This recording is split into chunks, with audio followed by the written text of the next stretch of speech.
السلام علیکم ورحمۃ اللہ وبرکاتہ۔ روزہ رکھنے کے بعد جو سب سے اہم چیز ہے وہ ہے اس روزے کی حفاظت۔ اگر ہم نے اور آپ نے روزہ رکھ لیا اور روزہ رکھنے کے بعد ہم اس روزے کی حفاظت نہیں کر رہے ہیں تو ہمیں کوئی اجر و ثواب نہیں ملے گا۔ اسی لیے روزے کی حفاظت بہت ضروری ہے۔ اب آپ بولو گے مفتی صاحب روزے کی حفاظت کیا ہے؟ تو اس سلسلے میں آپ کو 3 حدیثیں سنانا چاہتا ہوں۔ یہ 3 حدیثیں سننے کے بعد انشاءاللہ آپ کو سمجھ آ جائے گا کہ روزے کی حفاظت کیا ہے۔ نبی کریم صلی اللہ علیہ وسلم نے ارشاد فرمایا، روزہ ڈھال ہے۔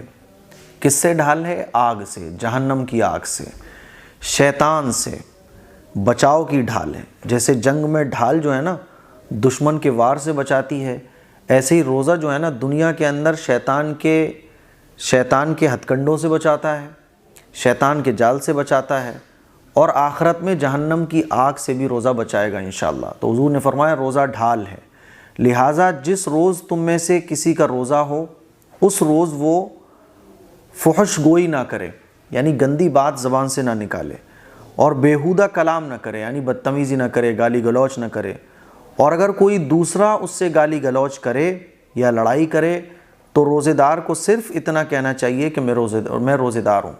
تو اللہ کے نبی نے روزے دار کو کیا نصیحت کی کہ دیکھو جب روزے سے ہو تم تو ویسے بھی روزے سے آپ نہیں بھی ہو تب بھی آپ کو گالی گلوچ، بدتمیزی، بیہودگی والی باتیں نہیں کرنا چاہیے، لیکن روزے کی حالت میں خاص اس طرف ہمیں توجہ دینا چاہیے کہ روزے کی حالت میں میری زبان سے کچھ غلط نہ نکلے، میں کچھ بدتمیزی نہ کر بیٹھوں، میری زبان سے کوئی گالی نہ نکل جائے۔